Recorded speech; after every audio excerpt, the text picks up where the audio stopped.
Well, welcome everybody to another episode of Masks Off. I am Kim Gross, and today my guest is Claire Cetti, and we are going to have a conversation today about parenting. Claire is, and I'm going to let her in a moment share more with you about her background and her story, but she is a parent coach, and we're going to talk about how we show up as parents or don't show up as parents, how that can impact our children putting on masks and wearing masks, especially in the teen years and young adult years.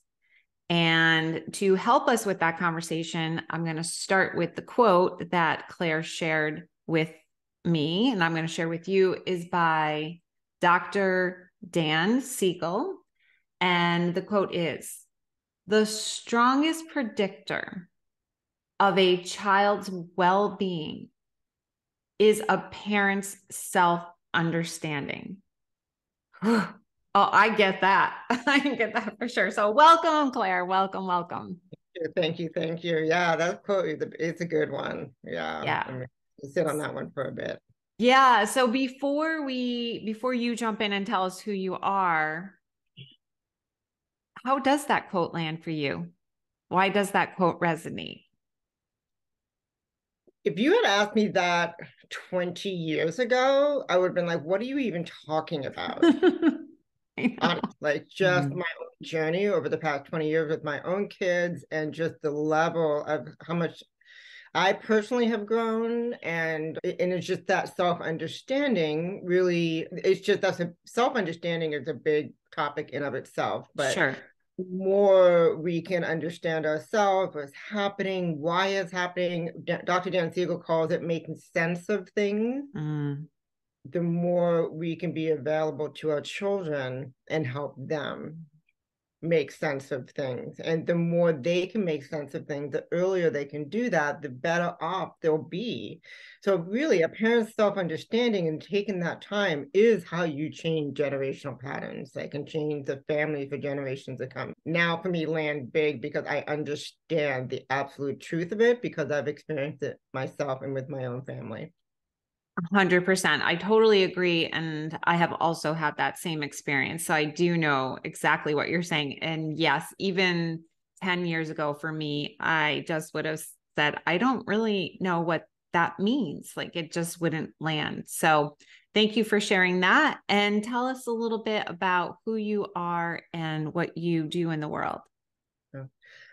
Well, as you know, you introduced me. I'm Claire Cetti. I first and foremost am a mom, a stepmom, and mom of four. My oldest is 3. She came into my life when she was 4. I then have a 25-year-old, a 23-year-old, and a 20-year-old. So I've been on the journey for a while. Also a certified parent coach and also a certified positive parenting educator. But I start with the mom first because that really is where I've learned the most about what I do now. I share a lot of my own personal experiences with my own kids, starting with the tremendous amount of rage I was experiencing as a new mom. You know, my oldest was 11, then I had my 5-year-old, and then 2.5, and my daughter was at the time, my youngest, probably about 8 or 9 months old.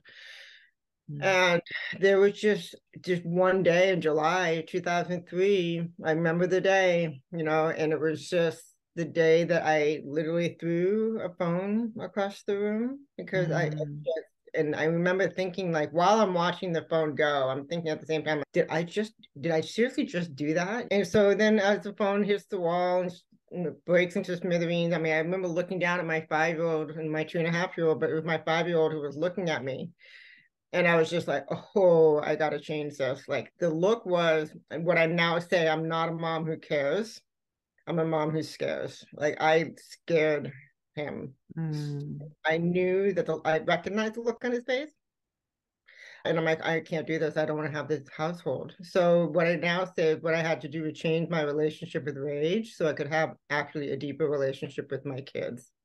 And so what I do now is really teaching other moms, especially, and parents together, couples together, how they can do that. Like that rage can look like what I did, And that rage can also look like the shutdown, withdrawal, stop talking, that emotional, like retreating. Whatever that looks like, it is impacting your relationship with your kids. And so, yeah, that's essentially what I do. Well, thank you, first of all, for being so open and Mm-hmm. so vulnerable to share that, because that's a hard one to share. And this is Masks Off. So we're taking off the masks and we're being real. And that's real. That is Mm-hmm. real to share that, because I know for me, I experienced something similar. And being a mom, living in a suburban, nice neighborhood, nice house, everything on the outside looking quote unquote perfect, you would Mm-hmm. not think or expect me to act out with that same kind of rage. And I do remember a time when my son was 2 in the car and he just wouldn't stop crying. I don't remember what he was crying for. He was just in the car. And I remember just stopping the car, getting out, opening his door, and just screaming at him, stop, stop crying, because it just was like going through my whole body. And it was just triggering me so deeply, so badly, that I just lost it and Mm-hmm. could not contain or control those emotions. And that has happened a lot. And even just sometimes grabbing them by the arm when they wouldn't want to come and say, let's go, and using that voice. Yep. I also did not like the person that was in front of me. Mm-hmm. And I knew that I had to change something as well. And it didn't come until much later. They were probably 13 and 10, I think, when I was first introduced to Dr. Shafali. I first started to learn, this is all about me, baby. This is what's on the inside of me that needs to be healed. This has nothing to do with them. They're just being who they're supposed to be. So Yeah. I love that you shared that right from the beginning. And I'm wondering, in addition to that, what are you aware of other masks that you may have been wearing back then? And do you still struggle with any masks currently? And then I would say a part B to that question is, how do you feel that impacts your kids? Yeah. Wow. How much time do we have? I know. All day. That's a great question. Let me think about that. Like, there are so many masks, and I'd have to really kind of think about how to articulate what they are. But I'd love to say, first and foremost, that story that I share now, I only started openly sharing that story about 3 years ago. This is 20 years ago that Yeah. this happened. Now maybe going on 21, because there'll be 26 in September. So I clearly remember there were 5. And so there was so much shame in that story. And even though I knew that's what turned my trajectory around, I would Yeah. love to say that it happened overnight. Yes. It did not. There wasn't a Dr. Shafali and those things for me at the time. I didn't have Google. I did have a therapist that I went to, Yep. so the journey was long to really understand what I needed to do and what mask I needed to take off. So, that was in July. In November of that year, I ended up coming down with palsy. And so I think that was the next turning around point where I think the mask of pleasing everybody and learning how to say no is when that started, and asking for what I needed.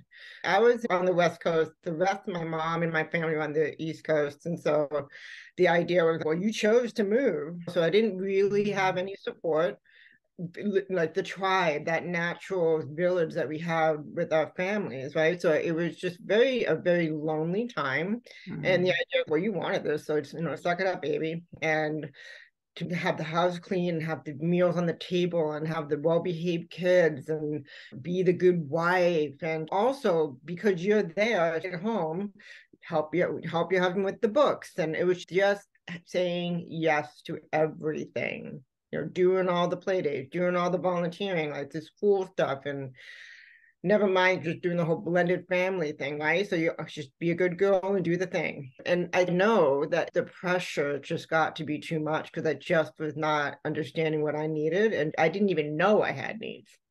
And so that with the night that I came down with Bell palsy, I actually thought I was having a stroke and then found out with Bell palsy, went to the doctor the next day. And she's just like, so do you have any stress in your life? And I'm like, no, of course I do. I have this and this, and a list of nothing. And meanwhile, I was going back to school for my nursing degree. I just kept saying yes to everything. Mm. And she said, you do know that there is a word, no. I'm like, what? I literally was just like, what are you even talking about? And she's like, I suggest you start using it. I honestly didn't know how to say no. What do I say no to? It took me several months, probably 5 or 6 months to heal, but I did have to start saying no. I started saying no to this, and I actually said no to going back to school right now. I'll do that later, which in turn actually worked out well because I wouldn't be doing what I'm doing today, I think, had I gone back to school for nursing to finish that up. So that was the next step, was learning how to say no and how to say what do I need? Like, what do I actually, and I honestly couldn't say. It was just one of those things where I was taught, it's not about you. Like, you need Mm. else's needs. And you just so beautifully described and articulated the people pleaser mask to a T, for sure. People pleasers don't know how to say no. People pleasers do say yes to everything. And the people pleasers also join and coupled with the good girl as well. You described like the good girl just does what a good girl's supposed to do. Don't say no, say yes, please. They're just hand in hand, Yeah. right? Yeah. And the Yeah. problem is with that, as you experienced, and I'll say, even for myself, my journey was similar. I ended up getting diagnosed with an autoimmune disease when my kids were 5 and 2. And I was sick long before I got the diagnosis. It just took a really long time. And it was the same thing. It was my body's way of saying, you need to slow the F down. You need to start saying no. And you Mhm. cannot say yes to everyone. And you can't be everything to everyone. And Yeah. that's what you just described. You were trying to be the good wife, and you were being the good mom, and you were putting the dinner on the table, and you were trying to help your husband with his business and helping out at school. And it's a lot. It's a lot. If you're a person who doesn't know how to have boundaries and how to have a self-care plan, you're going to get sick, feel burned out, stressed out, overwhelmed, depressed, anxious. I'm going to bet that you're numbing the hell out of with food, alcohol, shopping, Netflix, whatever, phone. You're finding some way to numb that pain because you are self abandoning over and over and over again, not connecting with your true self. What does my body need, right? You even said, I didn't have a clue what I wanted and needed. That's how disconnected we can get from our bodies and from our intuition, our knowing, our true self, that we don't even know what our needs are, what our wants are, what our likes are. Yeah. Oh my goodness. Yeah. I mean, Right? What do you think about that? well, it goes back to what I shared with you right before we got on here. I woke up yesterday in a funk. I was down and I felt sad. And I'm like, I mean, what's the point? Like, I had a great weekend, right? Why am I feeling this way? And what I typically would have done would have just been like, snap out of it, like, get on with it. You have nothing to be sad about. Come on now, knock it off. That's the voice that comes in my head, is knock it off, because that's what we heard a lot growing up. Knock it off, Yep. Like, how can I be nicer to myself? Self-compassion. What do I actually need right now? And really, Mm. yesterday was to slow down. just slow down. And so I mean, granted, I realize I'm talking to moms who have little ones at home and whatnot. That's a little bit, it's hard to do. I get it. Yeah. But there are ways that you can meet the needs that you have even a little bit at a time throughout the day that acknowledges what you're feeling, that acknowledges what you need. And it might just be, if I'm with littles, or right now I'm on the other side of that, but if had littles and I needed something, it might be a connection with a friend. Like, reach out. It Mm, might mean, let's put a blanket on the grass outside and stand outside for a second for some fresh air. What do I need right now? I just need a break. And mm. sometimes you can't get it because you got the little ones at home, or it's just acknowledging that instead of dismissing it and pushing it aside, saying, knock it off. Totally. Like that kind of inner dialogue and that inner voice that most of us have is very detrimental to our well-being, obviously. And I love what you're saying, how you can just kind of sprinkle things, some self-care, sprinkle it throughout the day. Yeah. And recently I just had some somatic healing work with a coach.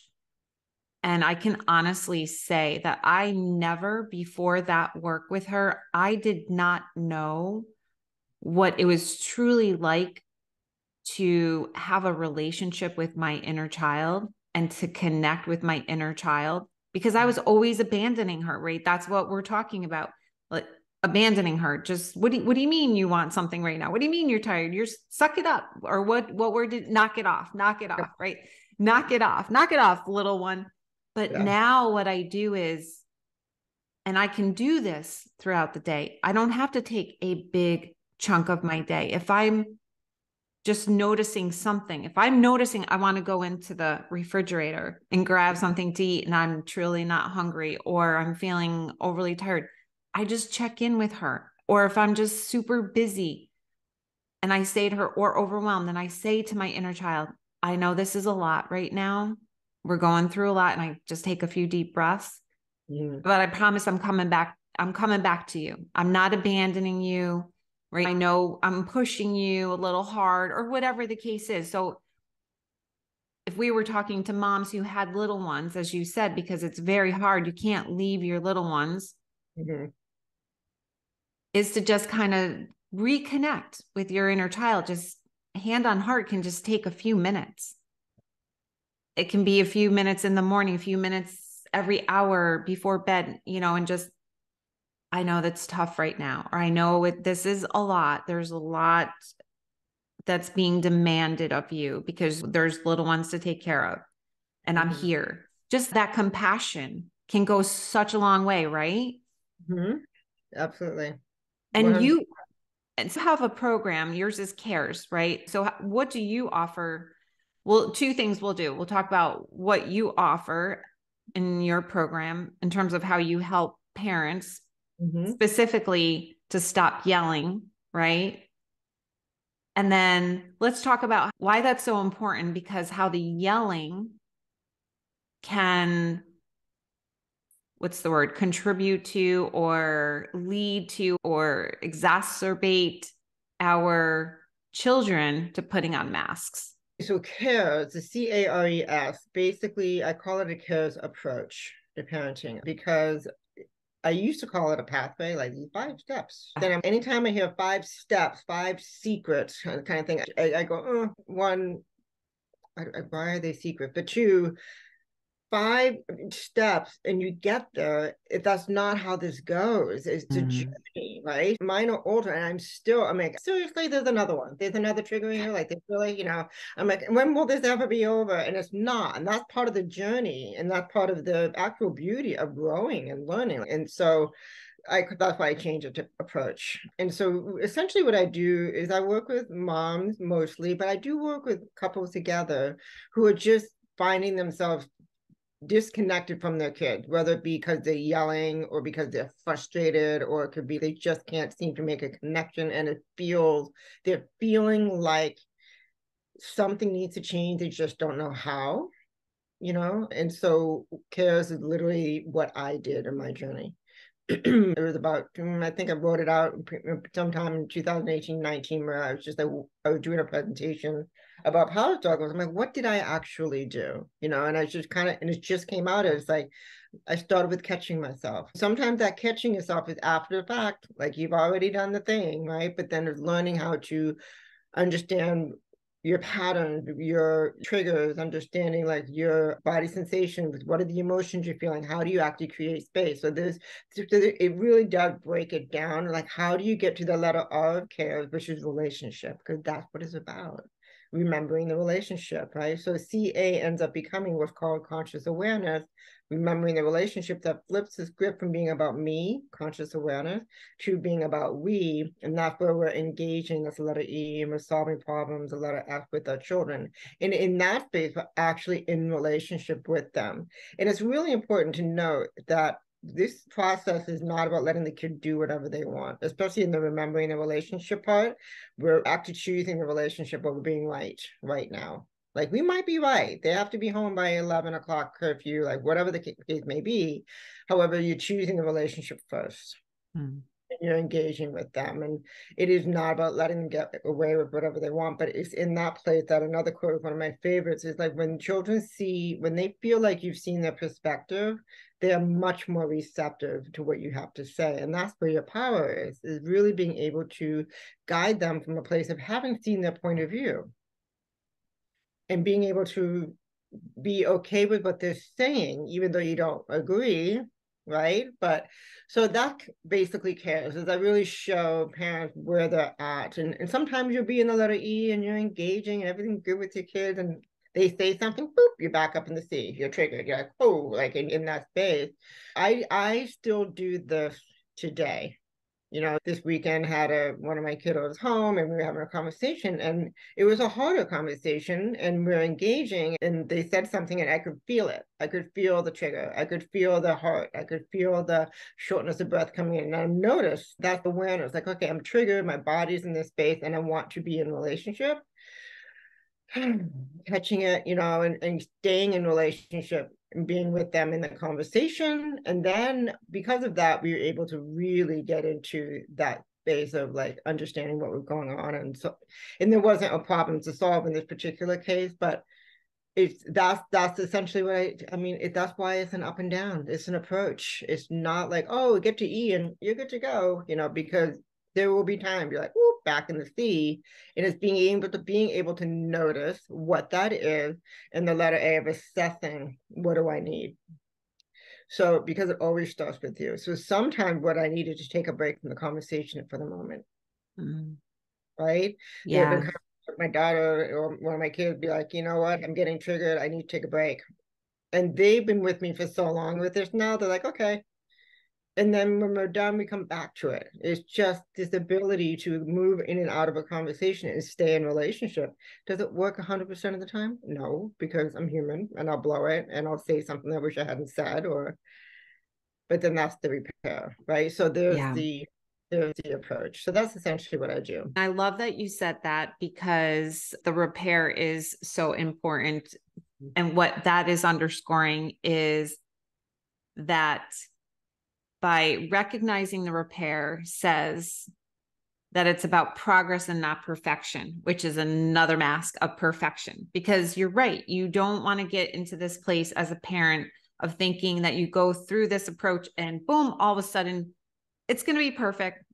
Nothing is. We are humans. We are imperfect beings.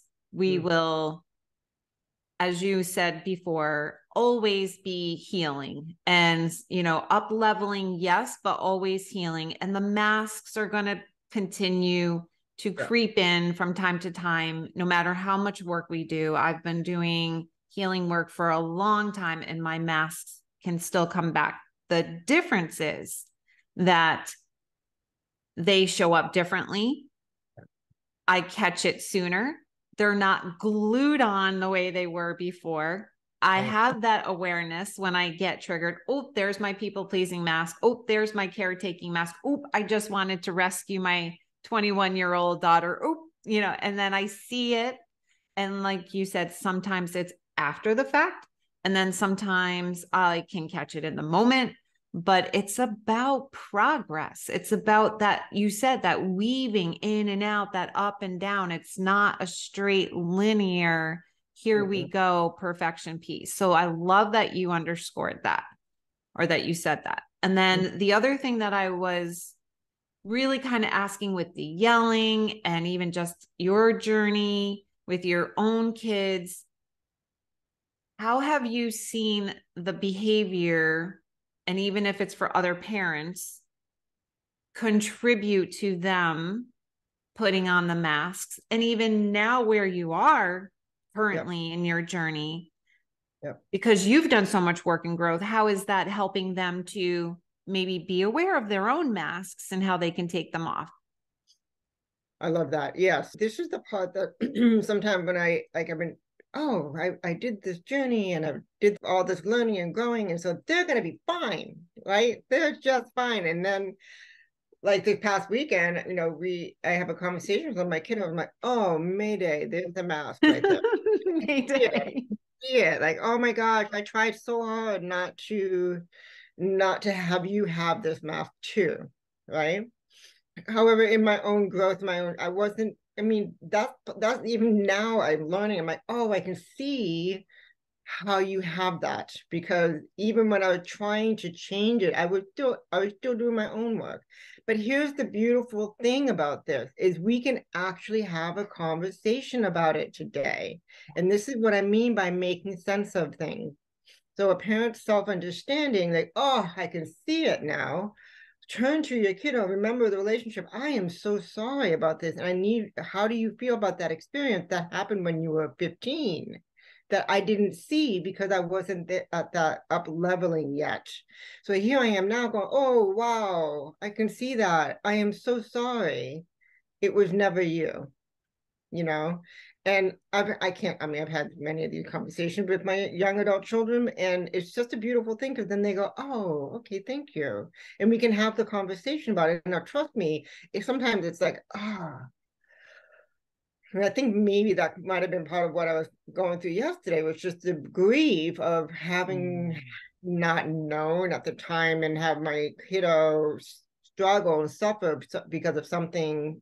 But it's not what I did, but that's the journey, right? That's the beauty of it. And so now we can have the conversation and we can make sense of things together. And I know that at this age is starting at a much better, healthier place than I was at that age, right? So that's how we change generations. And they're starting off from a different place of being able to pull that mask off. So some of the mask that you're talking about that I saw, people pleasing, right? I'm like, really? When I hear that, and then I go, okay, yeah, it makes sense, right? Or another mask would be just like, don't upset mom. Yeah. Or the fear of really showing who I am because maybe it's not acceptable, right? Or maybe this will be the final thing that you're out, right? So the fear of really exposing who you are. And so it pains me when I see it, but I realize too that I'm human, they're human. But the beautiful thing is now I know wholeheartedly, because of the work that I have done, I have those relationships with them now that we can't excuse me, explore that and go through the process together. And it's just such a beautiful thing. Oh my God. It does give me chills to hear you say that, because I do feel the same way with my own two young adult children. And what I also hear you saying are two really beautiful things. One is when you went back with your young adult children, or the child that you were sharing with yesterday, and you're able to say, I'm so sorry that you felt that way when you were 15 or whatever the situation is. That allows them to be so seen. Yes. They feel so seen, so understood, so validated, when at the time they were not, right? At the time they were 15 and those things happen. So that's huge. That has a huge ripple healing effect for them. That's bomb, putting like bomb on their hearts to sit. And I have done that so many times with my kids. I have taken responsibility. I've taken ownership. And I said to them, I'm not beating myself up.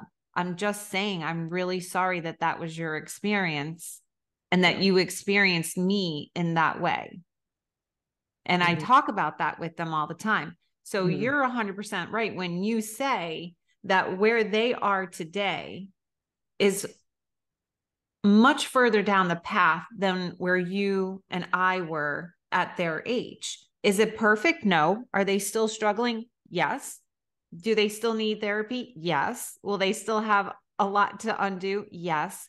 Mhm. But there's an awareness that's there now that I don't think you and I had, Right. because we are having these conversations with our young adult kids.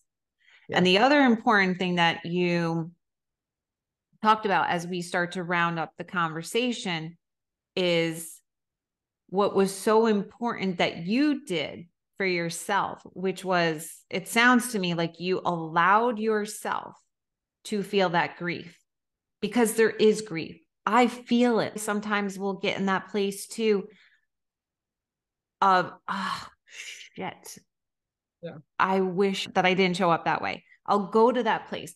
And not to beat myself up or do more shame, because I did that back then. I shamed myself to death. It's more the Right. loss of how it could have been, or the loss of how I wish that I could have shown up differently, or the loss of their innocence, so to speak, that I may have taken away by shaming them, or how I showed up. There's a loss there, however you want to describe it. And you named it, you called it grief. And it's so important to allow ourselves to feel that, because the more we push that down and ignore that grief, the more it's going to impact us. It's going to come out sideways. And when we allow ourselves the space and the container to heal that, that will also change generations coming forth. Any last thoughts on that? I mean, I think what you're explaining is what when I talk about cares, it's not, that's why I say is it isn't just about yelling, because now I can't remember the last time I yelled. I honestly can't even remember. However, the cares for me now is catching myself in that grief, right? Like you just talked about. So the first three parts of C is one, catching yourself. Number two, call it out. Number three, create space.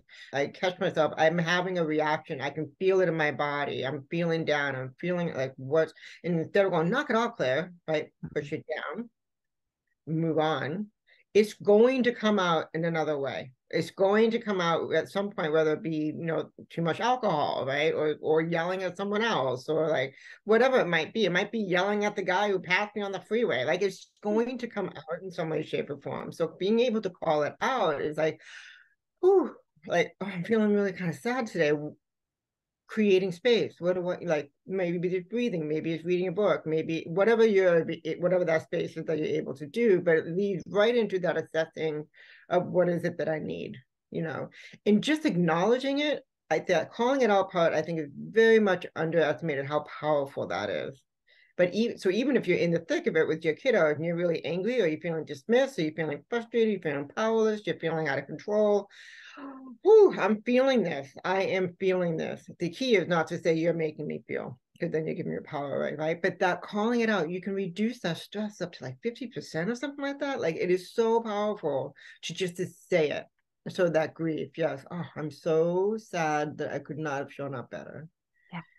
Right? Creating the space. Okay, I'm just gonna take a minute, assessing what do I need. Well, I just need to journal, and I need to just, but that self-compassion. But then in that assessing, but if you're not catching it and really acknowledging it, you can get into that shame spiral. So really that C is, it moves forward into another area of catching what do you need, what's going on for you, and that conscious awareness, and that's the journey. Like it comes up. So Yeah. Oh, I love that. So you have given so many valuable tips and tools through the whole entire episode. I love that. If there was like one thing that you could summarize as a takeaway, is there something that you could name?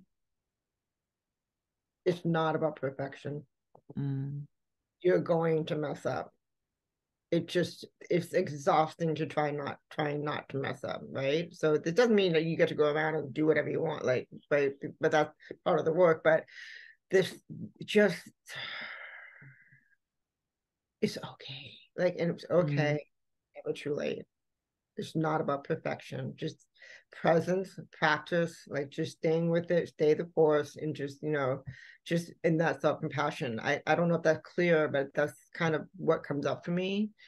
When we try to do it perfectly, then that is the math that you're giving to your kids. Like, there's so much shutting down when that happens. Yeah. That's beautiful. I'm going to just end on that because that was gorgeous. So if people want to find you, if they want to come work with you, what's the best way for them to do that? You can always find me on Instagram, Claire Cetti Parent Coach, and DM me there. My website is ccparentcoach.com, but those are the two best ways to reach out to me. And both of them have a way to book a call. If you want to do a free call, we can talk about what's happening and how I might be able to help you. Yeah. Fantastic. Thank you so much for this conversation. It was really good. Thanks for having me. It was awesome. Yeah. Thank you. Thank you, everybody, for listening to another episode of Masks Off. If you enjoyed this conversation that Claire and I had, we would love a thumbs up, and you could also subscribe as well. And until next time, thank you.